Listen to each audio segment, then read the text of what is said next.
Bonjour à vous, vendredi, fin de semaine, on va prendre le temps de se détendre un petit peu avec, l'actualité, un peu morose, mais un peu drôle quand même, hein, parce qu'il faut prendre le parti d'en rire, puis voir quelles solutions on pourrait avoir par rapport à ces clonages, qui vont toucher les humains, les primates, et puis on va voir, quel est le devenir de la santé. Et on va commencer tout d'abord avec, la fusion du ministère de la Santé et du Travail. Vous avez dû voir au niveau du remaniement ministériel que les 2 grands ministères qui étaient celui de la santé et du travail ont fusionné dans un seul et même grand ministère. Alors on peut se poser la question pourquoi? Est-ce que, on va dire, il y a dans un moment de crise de soins, de crise des soignants, d'une perte de moyens, d'une privatisation de la santé et puis d'une explosion, on va dire de pathologies chroniques, et de risques épidémiques, comme nous le dit, et le prédit l'OMS. Pourquoi fusionner le ministère de la Santé et le ministère du Travail? Eh bien peut-être que c'est dans une logique, de rendement, d'appliquer les protocoles qu'on applique au monde du travail à celui de la santé jusqu'au bout du bout du bout. Et puis, bah, peut-être de dire mettre la santé de côté en arrière-plan, puis en l'agglomérant à un autre ministère. On peut penser que c'est ces deux réponses-là, c'est que la santé, bon, on le délègue, et puis bientôt peut-être que on viendra à faire intervenir le MEDEF directement dans la santé pour assumer jusqu'au bout cette privatisation du soin, cette destruction du système de santé tout entier qui est agonisant et qui vit sans doute ces derniers instants avant un rebond. Un rebond qu'il est possible d'avoir, transition, espace pub, avec une prise en charge autonome de notre santé. Je vous propose gratuitement un webinaire jeudi prochain de 19h à 20h30 pendant 1h30 où je réponds à vos questions sur l'hygiénisme, qui est une pratique d'autonomie de santé sur l'alimentation, la détoxination via le jeûne également, la respiration, l'activité physique et la gestion des émotions. Donc voilà, c'est un gros webinaire. Vous avez toutes les infos en description pour y participer gratuitement et y poser vos questions pour apprendre à comment devenir autonome sur sa santé. C'est mon travail depuis 15 ans et puis je forme des praticiens de santé depuis plusieurs années à cette technique-là, à cet outil-là formidable qu'est l'hygiénisme. Donc rendez-vous jeudi prochain le 25 à 19h.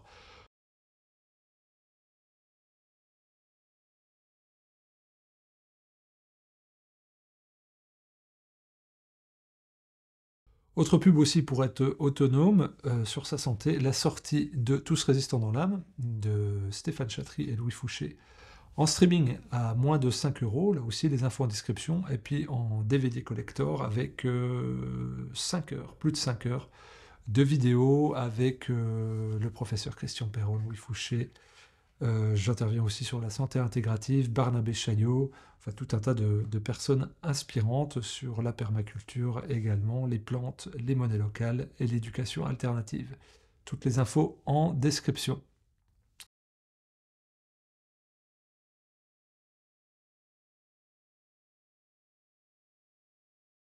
Alors, cette logique du tout rendement et de la technologie qu'on voit dans la privatisation du système de santé, comme je vous l'ai dit, ça prend la direction d'une voie numérique. D'ailleurs, on fait peser la tension de la technologie dans le monde du travail en faisant comprendre aux employés que bah, s'ils ne sont pas dociles, serviables et pas chers, eh bien, l'intelligence artificielle va venir les remplacer. On a fait ça avec les travailleurs immigrés, hein, qui sont l'armée de réserve du capital, toujours prompte le capital, hein, à faire venir plus pauvres que soi. Je parle par exemple dans le milieu d'édition, il y avait de la délocalisation en Italie, ensuite on est passé d'Italie à la Pologne, ensuite de la Pologne à la Hongrie. Là, il y a beaucoup de maisons d'édition qui impriment, voire qui délocalisent leur impression en Chine.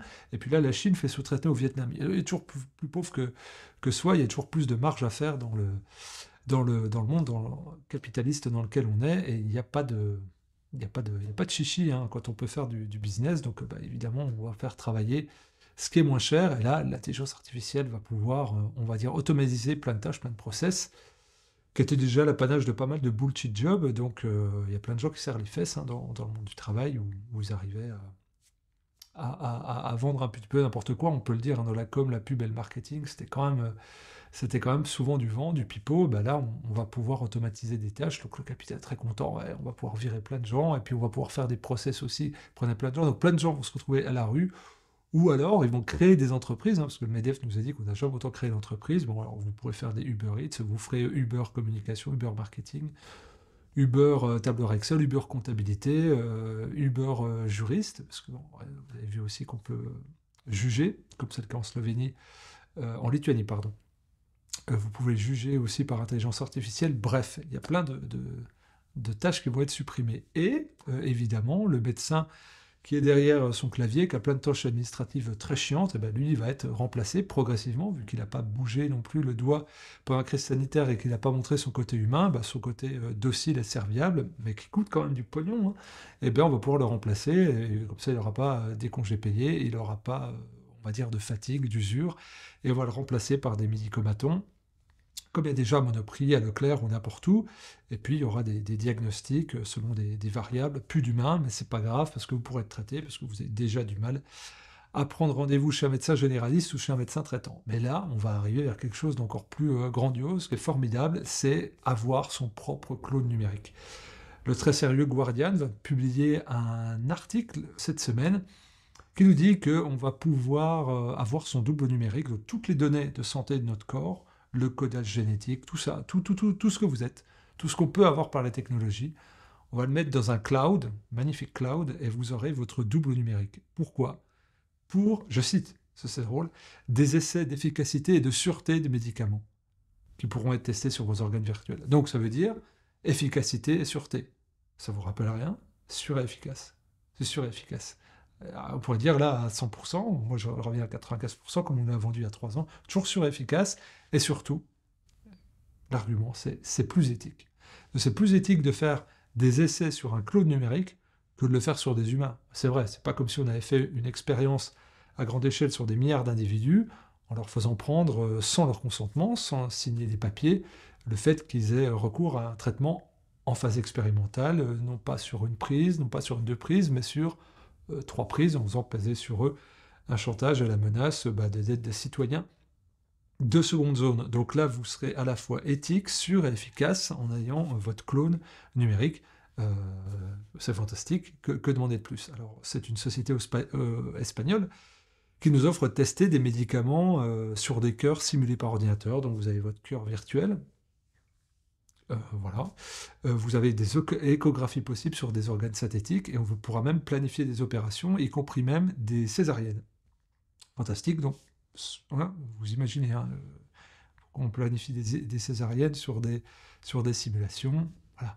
Donc on génère les répliques numériques aussi de tumeurs. Donc c'est-à-dire vous avez une tumeur, hop, et puis on va tester dessus, et on va faire des imageries médicales de tous les côtés sur organes synthétiques, et on va tester des réponses de ces tumeurs et de ces organes sur différents traitements, des traitements uniques, puis des traitements combinés, et pour mesurer les effets des interactions médicamenteuses.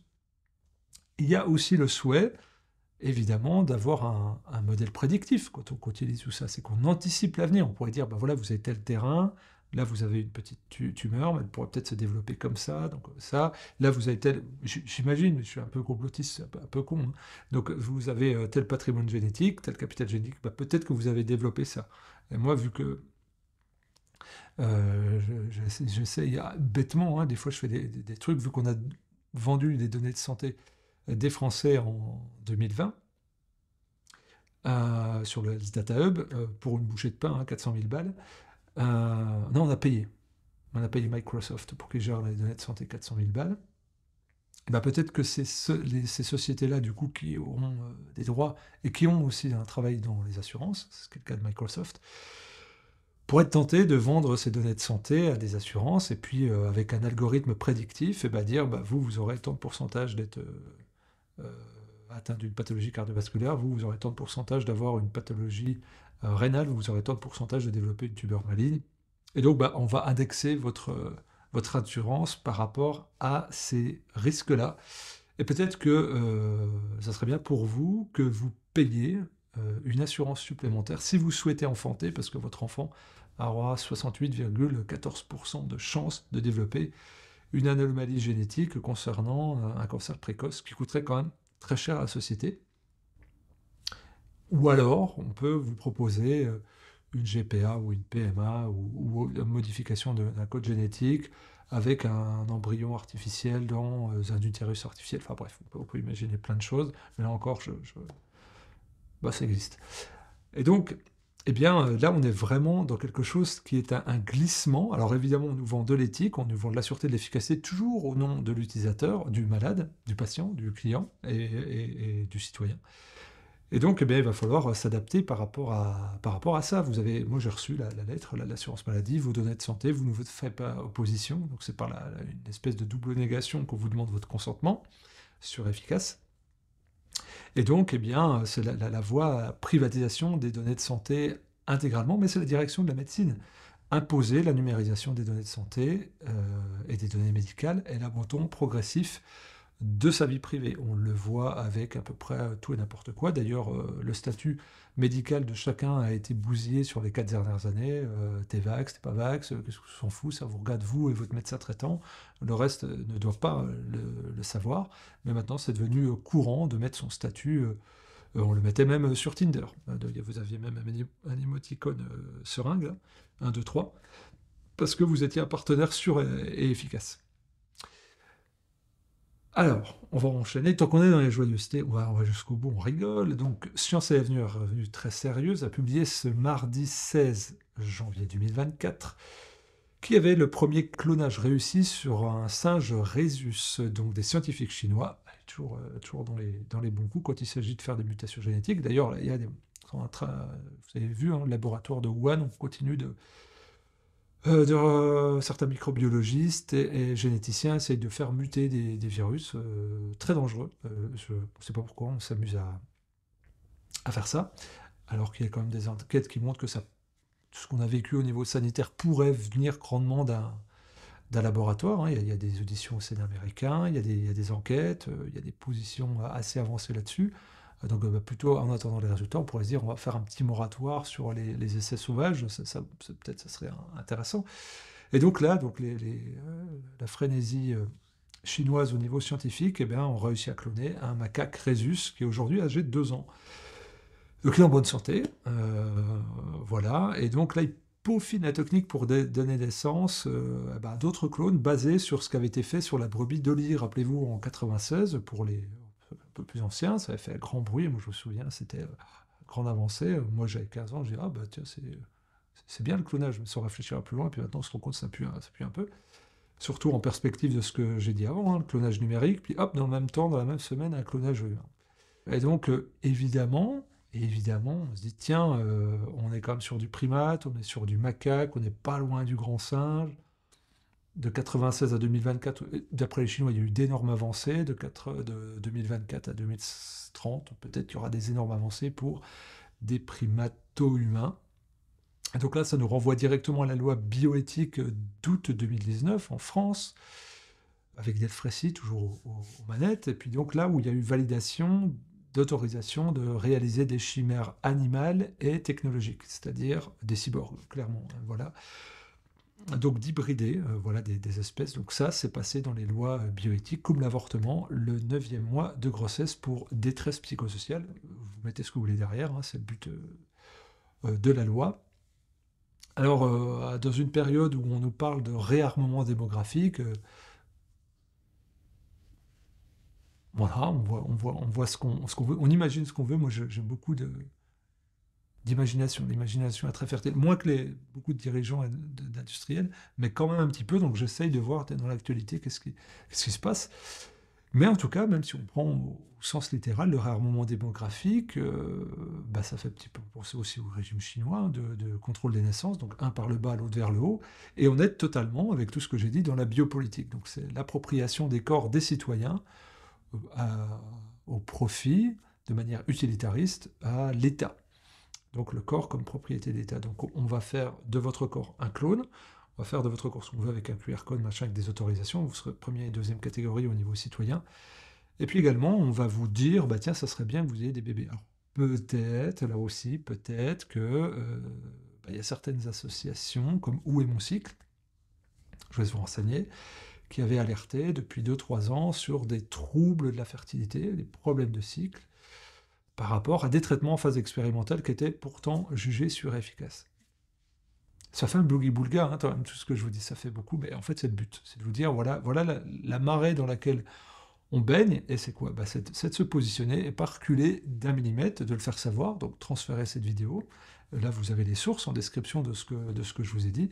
C'est important de se renseigner, c'est important de prendre conscience, c'est important d'agir. C'est pour ça que je vous disais, tout ce qu'on fait avec la maison d'édition Exuvie, c'est que depuis 4 ans, on sort des films documentaires, là je parlais de Tous résistants dans l'âme, mais il y a eu d'autres sur les soignants suspendus, sur le jeûne également. On va en sortir d'autres sur la santé cette année, 2 voire 3, qui seront au cinéma. Et puis des livres, et donc le webinaire dont je vous parlais, si vous voulez y participer gratuitement, jeudi prochain, inscrivez-vous pour retrouver de l'autonomie, puisqu'il n'y a que ça, se mettre en lien, en réseau, faire des réseaux de soins autonomes, et puis essayer d'augmenter sa connaissance, parce que être un clone numérique dans un cloud, c'est sympa quand on connaît un geek, et puis qu'on aime la science-fiction avec Philippe Cadic, mais sinon, dans le concret, ça pue la merde quand même.